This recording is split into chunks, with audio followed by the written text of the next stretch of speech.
안녕하세요. 사연을 부탁해입니다. 오늘의 사연을 소개하겠습니다. 결혼 전 청첩장을 주기 위해 한 식당에서 친구들을 만났습니다. 친구들 중 제일 빨리 결혼을 하게 돼서 친구들이 폭풍 질문을 했어요. 난 가희가 제일 늦게 결혼할 줄 알았는데 진짜 신기하네. 그러게 말이야. 나도 내가 늦게 결혼할 줄 알았는데 신기하긴 하더라고. 근데 신혼집이랑 혼수 그런 거는 어떻게 하기로 한 거야? 우리 언니 결혼할 때 보니까 챙길 게 한두 가지가 아니더라고. 그거 보면서 난 결혼 못하겠다 싶더라니까. 라며 유진이가 양미간을 찌푸렸습니다. 그 모습에 제가 넌지시 물었어요. 왜? 언니는 뭐가 많이 힘들었던 거야? 말도 마. 우리 언니 파혼까지 할 뻔했잖아. 정말? 대체 뭘 어쨌길래 파혼까지 할 뻔해? 언니네 시어머니가 고가의 혼수품을 일일이 적어서 주질 않나 결혼식장부터 수월하게 한 게 하나도 없다니까. 그래서 파혼한다 뭐한다 난리도 아니었는데 언니가 파혼한다고 강하게 나가니까 다행히 그쪽에서 꼬리를 내리더라고. 진짜? 그럼 결혼 후에 힘들어지는 거 아니야? 그렇잖아도 그 난리를 치다 보니까 언니는 시댁에 잘 가지도 않는다고 하더라고. 그러게 처음부터 그냥 좋게 좋게 넘어갔음 얼마나 좋았겠어. 지금은 형부 혼자 본가 다니고 그러나 봐. 그럼 뭐라고 하고 그러지 않나? 우리 언니가 독하게 나가니까 다들 그러려니 한다고 하더라고. 그러게 처음부터 왜 그 난리를 쳐서 그 지경을 만들었는지 모르겠더라고. 유진이가 언니 이야기를 자세히 하다가는 제게 다시 물었습니다. 네 얘기 물어본다는 게 또 내 얘기만 했네. 그나저나 니네 신혼집은 어떻게 하기로 한 거야? 요즘 집값이 어마어마해서 결혼할 엄두도 못 내는 사람들도 많다잖아. 전세로 알아본 거야? 아니, 전세는 아니고 나도 결혼 준비하면서 알게 됐는데 알고 봤더니 시부모님이 3층짜리 주택을 가지고 계셨더라고. 3층짜리 주택을? 서울이면 꽤 비싼 거 아니야? 가격은 나도 잘 몰라.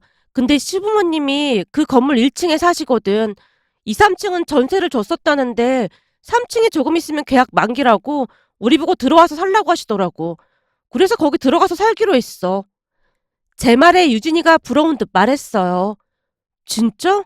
그럼 완전 대박 아니야? 몇 평인데? 평수도 30평대라 사는데 불편함은 없겠더라고. 거기다 시부모님이 리모델링까지 다 해주신다고 하길래 들어가서 살기로 했어. 와, 그럼 돈이 엄청 많이 절약되겠네. 그렇지. 아무래도 집이 해결되니까 모든 게 수월하긴 하더라고. 제가 쑥스러운 듯 웃고 있었는데요. 친구들이 부러운 듯 다들 감탄하고 있었습니다. 하지만 친구 경미만이 불만과 질투가 가득한 얼굴을 하고 있었는데요. 곧 경미가 불만스레 입을 뗐습니다. 난 가히 네가 꽤 똑똑한 줄 알고 있었는데 이제 보니까 그런 것도 아닌 것 같네. 어? 그게 무슨 말이야?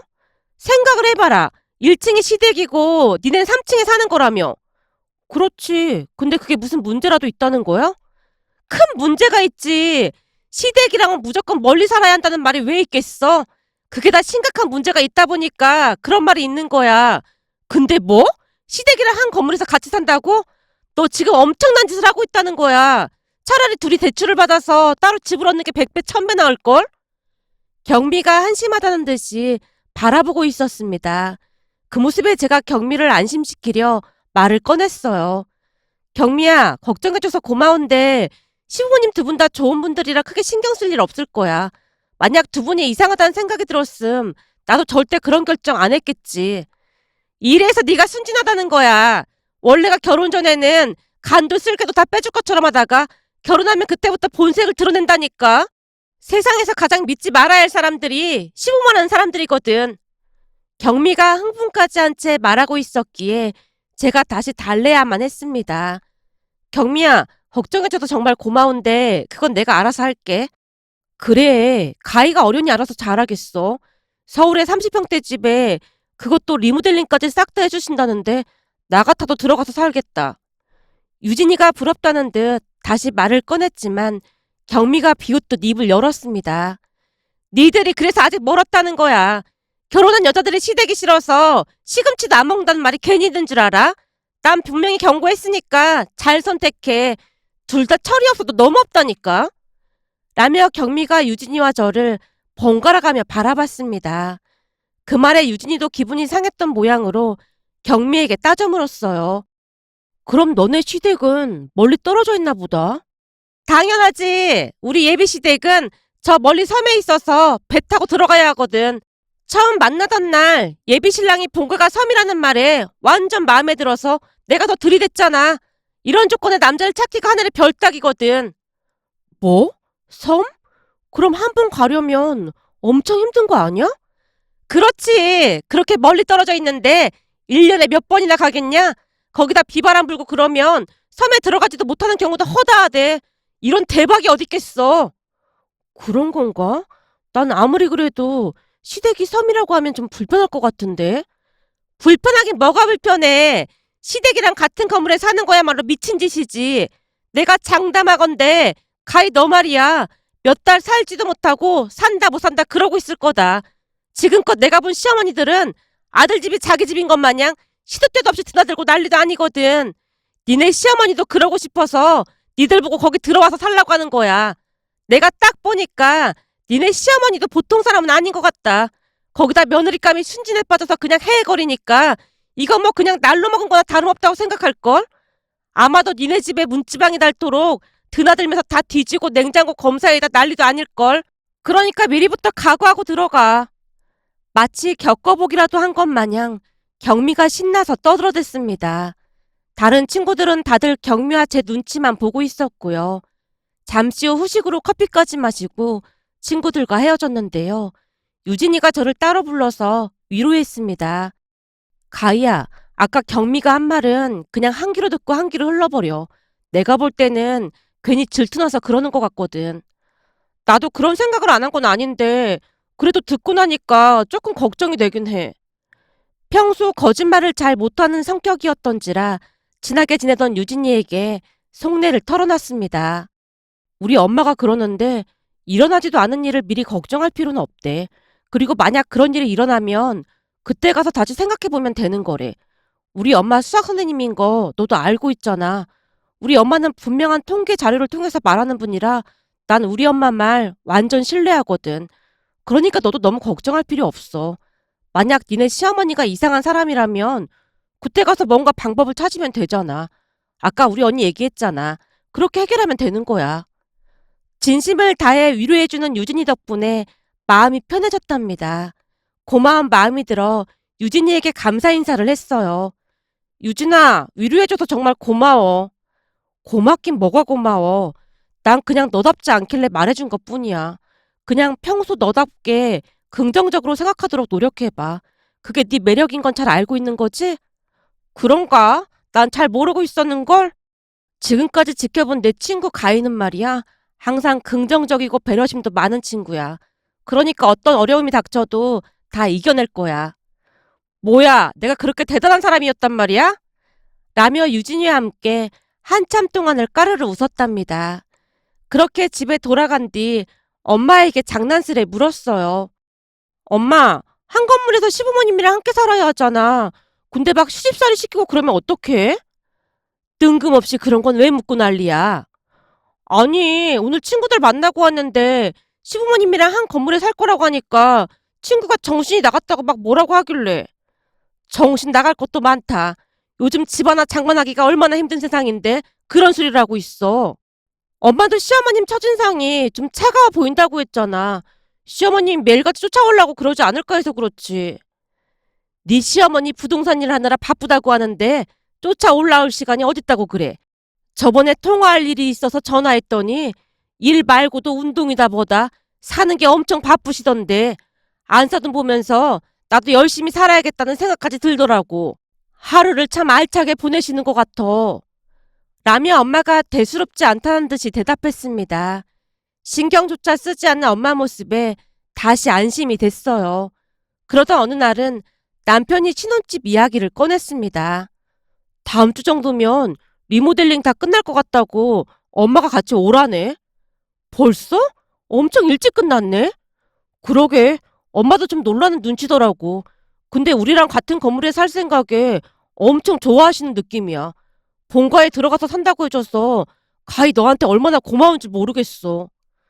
한 집에 사는 것도 아닌데 뭐. 그래도 시부모님이랑 한 건물에서 같이 산다는 게 쉬운 일은 아니잖아. 암튼 다음 주 주말에 가보자. 그렇게 시간이 지나 신혼집에 가는 날이 되었는데요. 시댁으로 가자 시어머님이 신나서 말했어요. 가희가 벽지를 흰색으로 했으면 좋겠다고 했었잖니. 아주 탁월한 선택이었어. 해놓고 보니까 아주 예쁘더구나. 마음에 들 거야. 얼른 올라가 보자.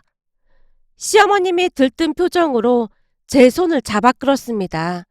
그런데 신혼집 문을 열고 들어가다가 놀란 채 앞에 펼쳐진 광경을 바라보고만 있었는데요. 남편조차도 몰랐던 모양으로 시어머니께 물었어요. 엄마, 가전제품이랑 장롱도 새로 산 거야?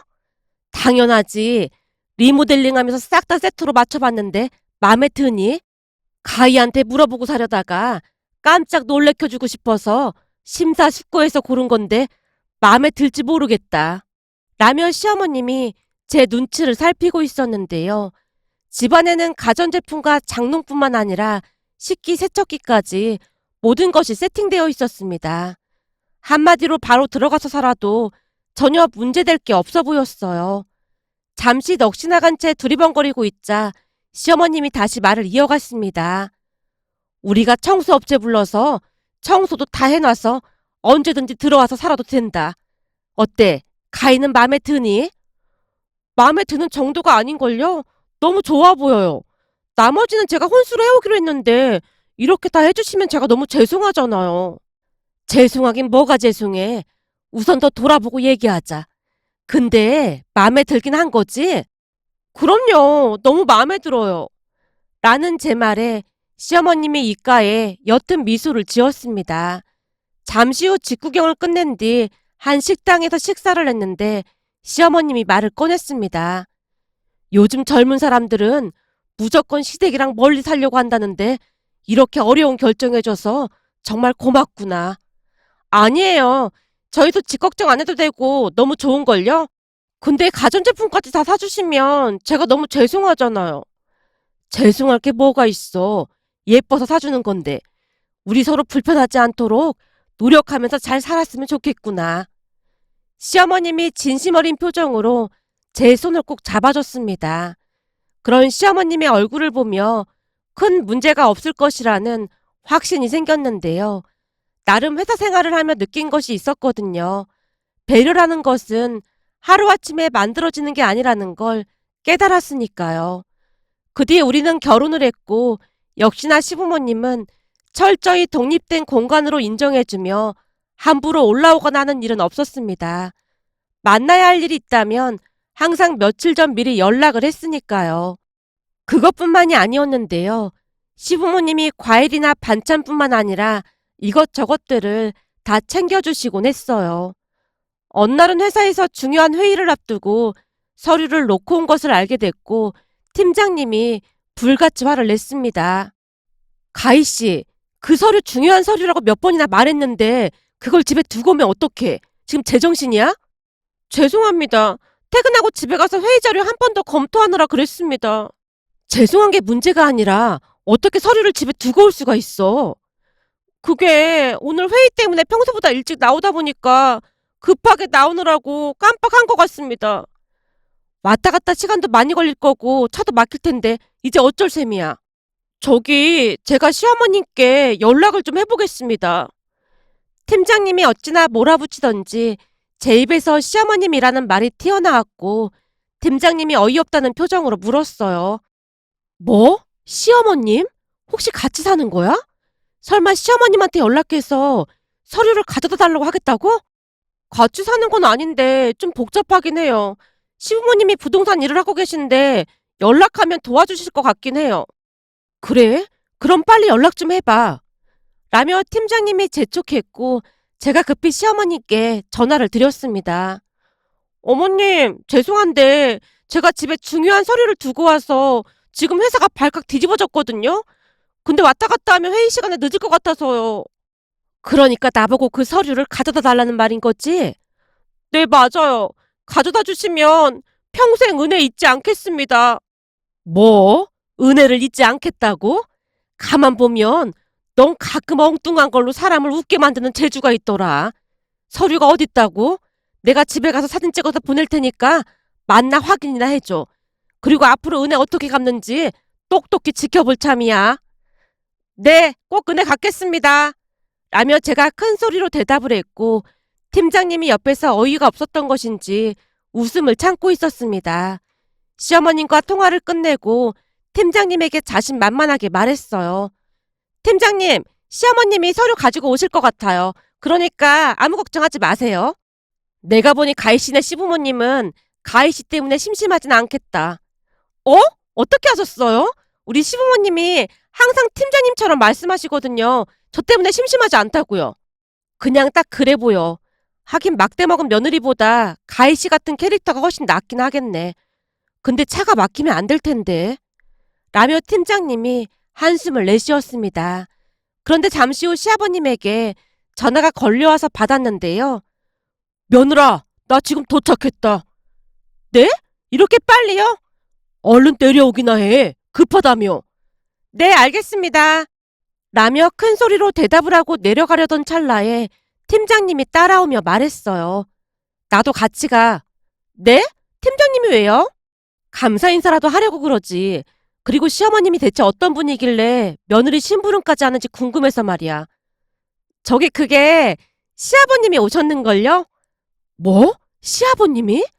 우선 내려가 봐요. 근데 생각보다 엄청 빨리 도착하셨네요.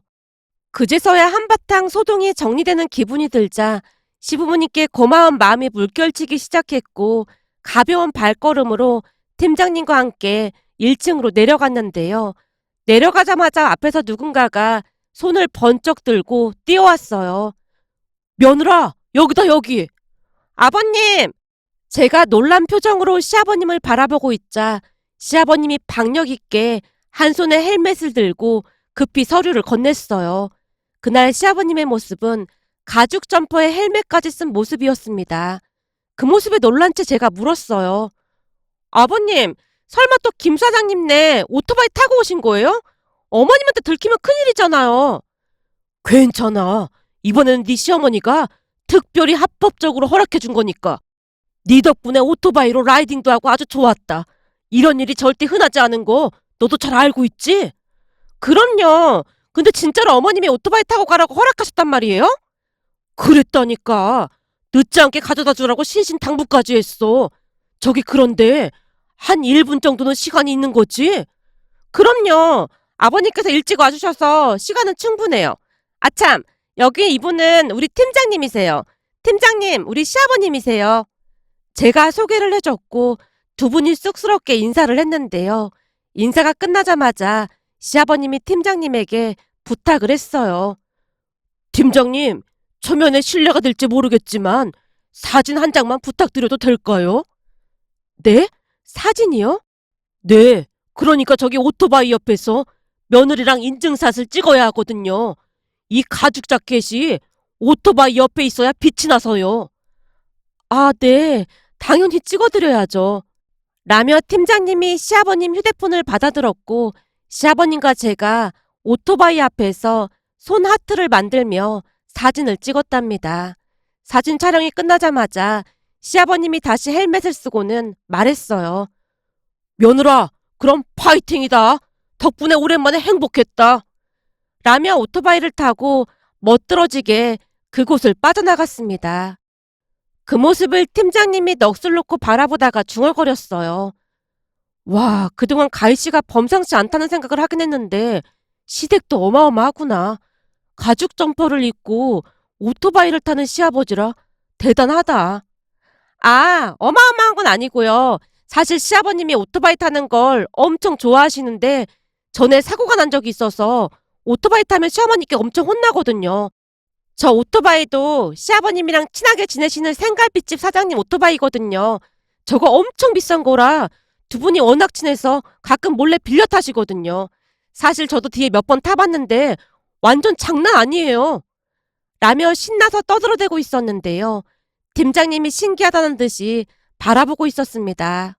사실 한 건물에 살다 보니 시부모님과 자주 마주칠 수밖에 없었는데요.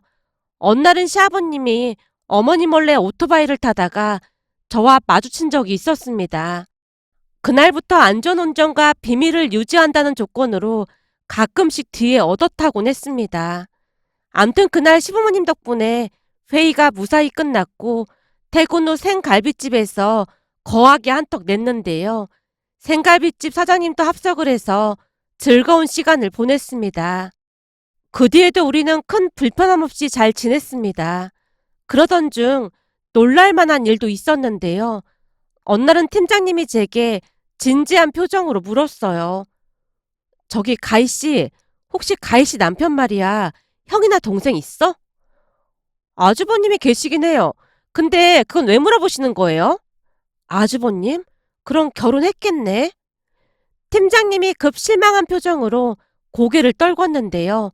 제가 천진난만한 표정으로 대답했어요. 우리 아주버님 결혼 안 했는걸요? 팀장님처럼 일에 빠져 사느라 사귀는 사람도 없어서 시부모님 걱정이 이만저만이 아니에요. 그래? 결혼식 날 보니까 가희 씨 남편 얼굴도 잘생겼던데 아주버님도 잘생겼어? 그렇죠. 얼굴은 아주버님이 좀 더 남자답게 생기긴 했어요. 제 말에 팀장님이 침을 꼴깍 삼키며 다시 물었어요. 그래? 그럼 혹시 나이는 몇 살이야? 우리 남편보다 2살 많으니까 35살이에요. 그래? 내가 지금 33살이니까 나랑 완전 딱이네. 라며 팀장님이 신나서 외쳤습니다. 처음에는 팀장님의 말뜻을 제대로 이해하지 못했는데요. 알고 봤더니 소개팅을 해달라는 말이었습니다. 그날 시아버님을 보고 화목한 집안이라는 확신이 들었다네요. 내가 그동안 일만 하느라 결혼을 못한 것도 있는데 사실 눈을 씻고 찾아봐도 괜찮은 남자가 없더라고. 그래서 그냥 혼자 살아야지 싶었거든. 근데 그날 가해신의 시아버님 보니까 이런 분들도 계시구나 싶더라니까. 그렇긴 해요. 우리 시부모님 완전 좋으세요. 그래서 말인데 그 아주버님 좀 소개해주면 안 될까? 너무나 뜻밖이라 조금 놀라기도 했지만 그동안 지켜본 결과 팀장님이 꽤 괜찮은 사람이라는 걸 잘 알고 있었기에 그날 퇴근하자마자 시부모님께 사실을 알렸는데요. 두 분 다 좋아서 어쩔 줄을 몰라 했습니다. 그렇잖아도 내내 결혼도 안 하고 있어서 걱정이었는데 아주 잘 됐네. 그날 봤더니 사진도 잘 찍어주고 사람이 참 괜찮아 보이더라고. 시아버님이 그날의 기억을 떠올리며 말했습니다. 얼마 뒤 팀장님과 아주버님이 소개팅을 했는데요. 나름 잘 만나고 있는 듯해 보였습니다.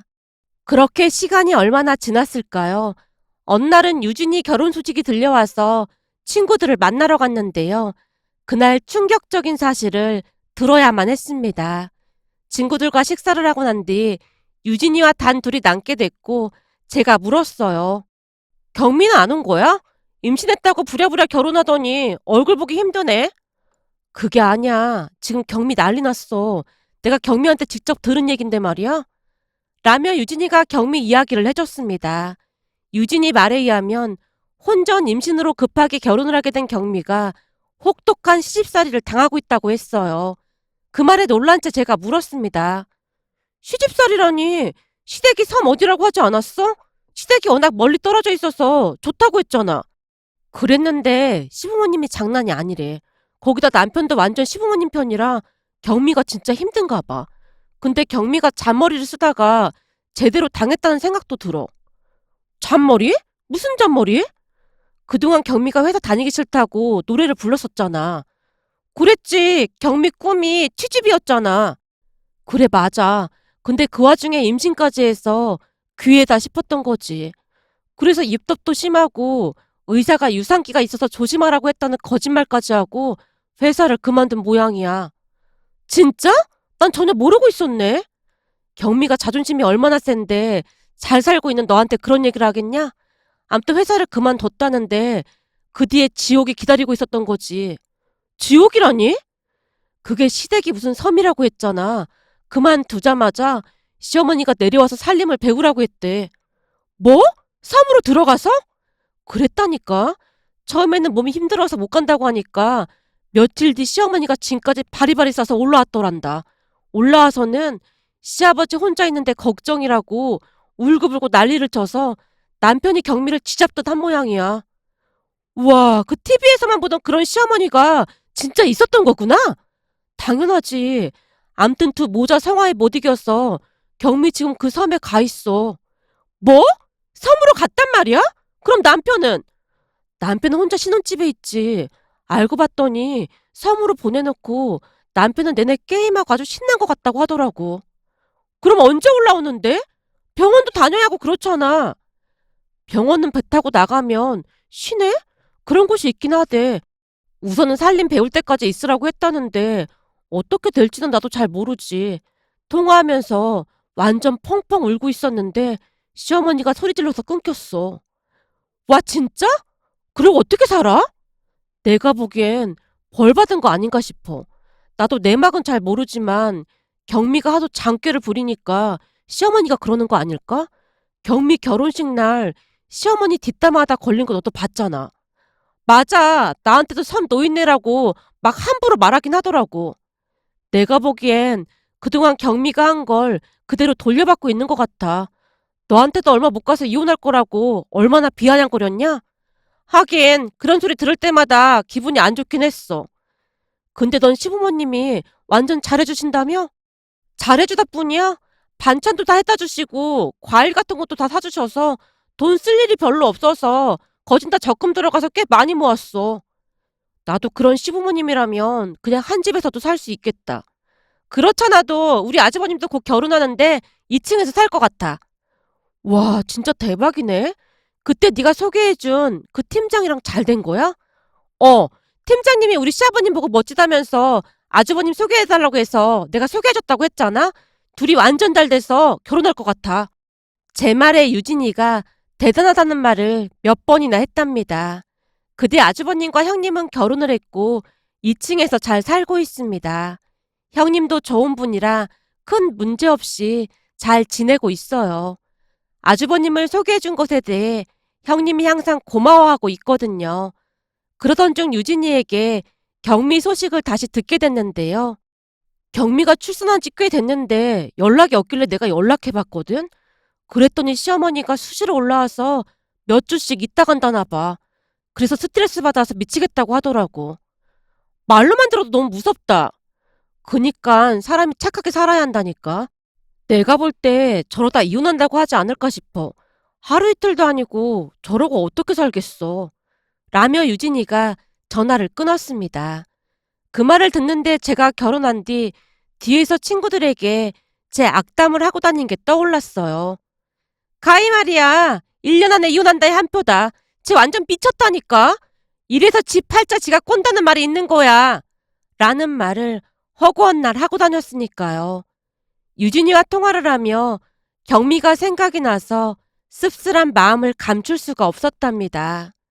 이런저런 일들을 겪다 보니 마음 따뜻한 시댁 가족들에게 감사하다는 말을 전하고 싶어 이렇게 글 남겨봅니다. 오늘의 사연은 여기까지였습니다. 즐겁게 보셨다면 구독, 좋아요 부탁드립니다. 고맙습니다.